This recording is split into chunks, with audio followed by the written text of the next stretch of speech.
పరిచర్య కోసం ఒక కారు కావాలి. ఆ కారు కావాల్సిన సమయంలో మీకు నా సంగతి తెలుసు కదా, ఎక్కడ తక్కువ రేట్లో కార్లు దొరుకుతాయా, ఎక్కడ సెకండ్ హ్యాండ్ కార్లు దొరుకుతాయా అని చెప్పి వెతుక్కుంటూ నేను ఒక సెకండ్ హ్యాండ్ కార్లు అమ్మేటటువంటి చోటుకి వెళ్ళాను. అక్కడ ఒక కారు నాకు నచ్చింది. 5,60,000 రూపాయలు ఆ కారు ఖరీదు. కొత్తది కొంటేనేమో 8 లక్షల చిల్లర ఉంది. ఆ కారు నాకు బాగా నచ్చిందండి. ఆ కారు చూసిన తర్వాత ఆ కార్లు అమ్మేటటువంటి మేనేజర్ ఎవరైతే ఉన్నారో అతనితో మాట్లాడదాం కారు గురించి అంటే అతను ఎవరితోనో మాట్లాడుతున్న సమయంలో నేను కాసేపు వెయిట్ చేసి వాళ్ళు వెళ్ళిపోయిన తర్వాత వెళ్ళి కూర్చొని, నాకు పలానా కారు కావాలండి, ఆ కారు నాకు నచ్చిందండి అని అంటే అతను అన్నాడు, సారీ అండి, మీ ముందు కూర్చున్న వాళ్ళు ఆ కారు కొనుక్కున్నారు ఆల్రెడీ, అడ్వాన్స్ కూడా ఇచ్చేశారు, కాబట్టి ఆ కారు కాకుండా వేరే కారు ఏదైనా ఒకవేళ మీరు కావాలంటే తీసుకోవచ్చు. ఆ రోజు వాస్తవంగా జరిగింది ఏమిటంటే చేజారిపోయింది. ఏమైంది? చేజారిపోయింది. అదే సమయంలో నేను ఏ స్థలం అయితే మందిరం కోసం కొనాలి అని అనుకొని నా ప్రయత్నం చేసి మధ్యవర్తిని పంపించానో అతను వచ్చి ఒక మాట చెప్పాడు. ఏమని?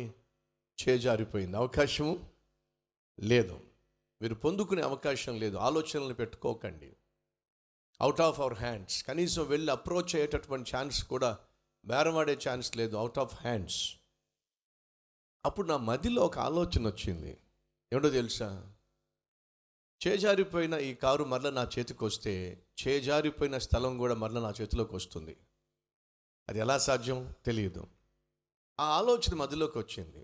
కారు అవసరం ఈరోజు సేవకు, కానీ ఆ కారు ఎవరో తీసేసుకున్నారు. స్థలము అవసరం, ఎందుకో ఈ స్థలం మీద నా మనసు పడింది. ఇదే చూస్తూ ఉన్నాను, ఎప్పుడొచ్చినా పక్కన స్థలం మేము తీసుకున్నప్పటికీ కూడా దీన్నే చూస్తూ ఉన్నాను. కానీ అవకాశం లేదు, కొనే అవకాశం లేదు. ఎందుకంటే అమ్మేటటువంటి వ్యక్తి ఖచ్చితంగా చెప్పేశాడు, అలాంటి ధనవంతుడు స్థలాలు అమ్ముకోడు, మరొకసారి ఈ వైపు కూడా రావద్దని చెప్పి అనేశారు. కాబట్టి అవకాశం లేదు, ఇక అవకాశం చేజారిపోయింది. ఉందనుకున్నాను, చేజారిపోయింది. ఈరోజు మన మధ్య ఎవరైనా ఉన్నారా చేజారిపోయినటువంటి పరిస్థితులు గుండా వెళుతున్న వాళ్ళు? అతను వచ్చి ఛాన్స్ లేదండి చెప్పేశాడు, ఛాన్స్ లేదు, సరే చూద్దాం. అదే సమయంలో కారు కొందామని వెళ్తే అది చేజారిపోయింది. కానీ ప్రార్థన చేద్దాం.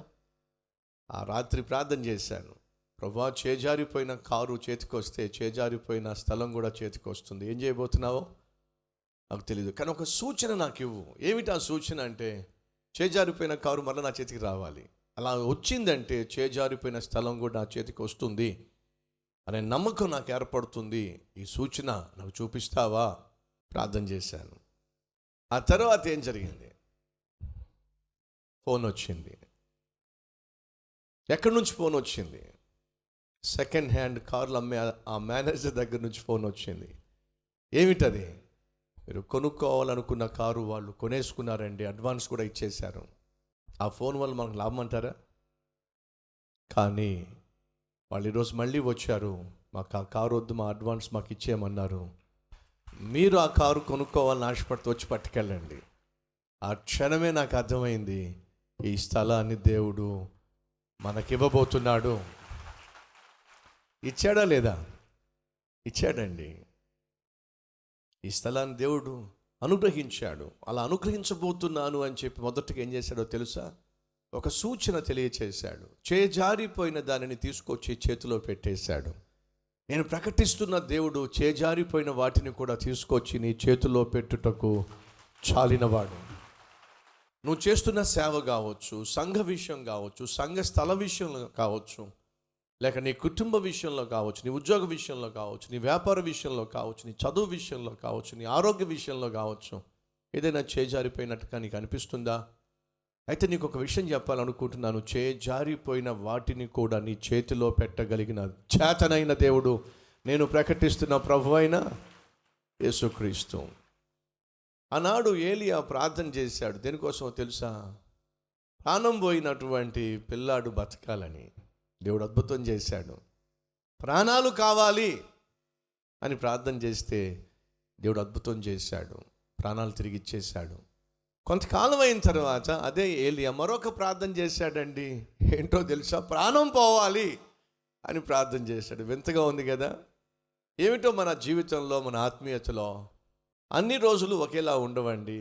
వీళ్ళు ఎవరైనా అనుకుంటున్నారు ఎప్పుడు నేను ఇలాగే ఉండాలి, ఎప్పుడు సంతోషంగా ఉండాలి, ఎప్పుడు ఆనందంగా ఉండాలి, ఎప్పుడు ఆరోగ్యంగా ఉండాలి, ఎప్పుడు చెప్పండి, ఇంకేం చెప్పండి, ఎప్పుడు అబ్బో సాధ్యం కాదండి. 24 గంటలు మీరు జాగ్రత్తగా పరిశీలన చేస్తే 7 గంటలకు వాతావరణం ఒకలా ఉంటుంది, 8 గంటలకు ఒకలా ఉంటుంది, 9 గంటలకు ఒకలా ఉంటుంది, మధ్యాహ్నం 12 గంటలకు ఒకలా ఉంటుంది, గంట గంటకి వాతావరణం మారిపోతుంది. ఒకే రోజు 12 గంటలు చీకటిగా ఉంటుంది, 12 గంటలు వెలుతురు ఉంటుంది. ఒక్క గంటలోనే మార్పులు ఎన్నో ఉంటున్నాయి వాతావరణంలో. సహోదరి సహోదరులు దయచేసి గమనించండి, ఆధ్యాత్మిక జీవితంలో మార్పులు ఉంటాయి. ఏలియా కూడా ఒక సందర్భంలో బలహీనమైనటువంటి పరిస్థితి గుండా వెళ్ళాడు. ఎంత బలహీనం తెలుసా అండి? చచ్చిపోవాలని ఆశపడ్డాడు. ఒక్క ఏలియా మాత్రమే కాదు, బైబిల్లో చాలామంది గొప్ప గొప్ప దైవజనులు నిరుత్సాహం గుండా వెళ్ళారు, నిరాశ గుండా వెళ్ళారు, నిస్పృహ గుండా వెళ్ళారు. కానీ వినండి, వాళ్ళందరూ కూడా ఆ పరిస్థితిని జయించారు. ఆ పరిస్థితిని జయించి దేవుని కొరకు రోషం కలిగి జీవించారు. అది సాధ్యం. ఒకవేళ అటువంటి పరిస్థితి గుండా నువ్వు వెళ్తున్నట్లయితే దయచేసి విను. కొన్ని రోజుల తర్వాత, కొన్ని వారాల తర్వాత, కొన్ని నెలల తర్వాత నువ్వు నవ్వుకుంటావు. ఏమని? నేనైనా అలా అనుకుంది, నేనైనా ఆ విధంగా బలహీనంగా మాట్లాడింది, నేనైనా ఆ విధంగా నిరుత్సాహపడిపోయింది అని నిన్ను గూర్చి నువ్వు ఆలోచించినప్పుడు నువ్వు నవ్వుకునే విధంగా నా దేవుడు చేయడానికి చాలినవాడు. ఆత్మీయ నేత్రాలు తెరిచే ప్రయత్నం చేయండి. నువ్వు దేనికైతే భయపడుతున్నావో దానికి భయపడవలసిన అవసరము లేదు. అది దేవుడిస్తున్న సందేశం.